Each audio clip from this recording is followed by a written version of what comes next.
entitles me to... Can I help you with something? New York City?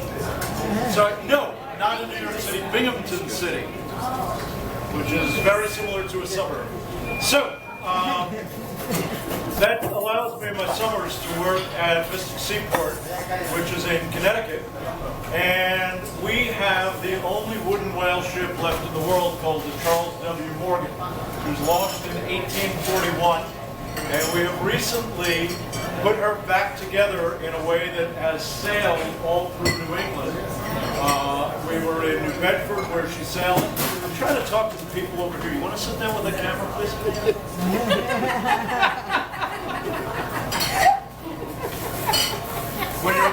Marilyn, when you're writing out the check, it's K-O-L-D-E. Did you notice that you spelled properly on the outside? I did. Thank you so much. I wanted to see yesterday to make sure it was done right. So I have been sailing around New England on this old wooden whaling vessel and have had to do a little bit more research with regard to where these songs are coming from. And we are fortunate in that there are a whole bunch of books that have just come out that have taken the diaries and that the whalermen would do and write in, and they would write out their own favorite lyrics. And this happens. All you young and lively lads who listen to the song, it's all the blubber hump to that. Oh, I forgot to tell you about some stuff. Whalermen were paid on the lay. Now, this does not have the modern woohoo connotations that it does today. But what it is they were getting a percentage of a voyage. So if they were not catching whales, they were not making any money. New Bedford, at one point, had over 250 whale ships that were docked and working out of New Bedford. And the Morgan happened to be one of them. The other thing is that these were an incredibly international crew. They were black, white. As soon as the Morgan would head out from New Bedford, she would do a beeline over to the Azores and pick up Portuguese whalermen in those islands, because they were, in the mid-19th century, the finest that you could possibly do. Now, I mentioned before that I'm from upstate New York.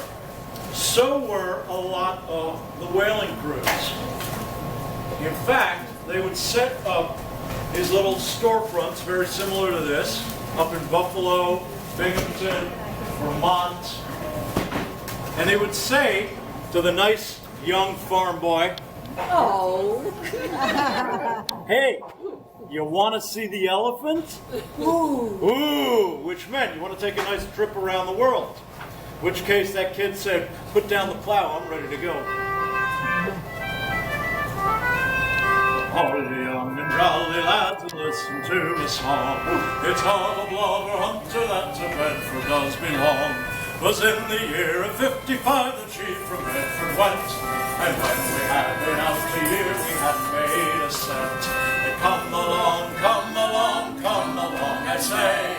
Come along, the jolly lads will go another way. And when we get a season under this true and steady march, we'll then go into some good port and get a true discharge. That's the chorus. How about it? Onwards morning when my mind was not at ease, I picked up the traps and started to sail upon the seas. The voyage was long and tedious as around the world we went. And when to Bedford we arrived, we didn't have a cent. And come along, I say. Come along, the jolly lads will go another way. And when we win a season over this true and steady march, we'll then go into some good port and have a true discharge. Didn't know there was a dance accompanied to this.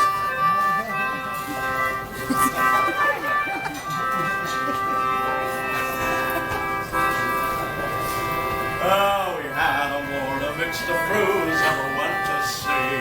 The nations aided number 10 besides the Portuguese. As some were black and some were white and some to sea were sent, and some had been a great expense to our federal government. Come along, come along, come along, I say. Come along, the jolly lads will go another way. And when we've been a season over this ruined slave art, we'll then go into something more together through this yard. Some of the boys, they feel alright, and some were very sick. And some did get an extra rap, and some an extra kick. But I'll tell to you the honest truth as I had it told to me. If you want to see the elephant, you better go to see. And come along, come along.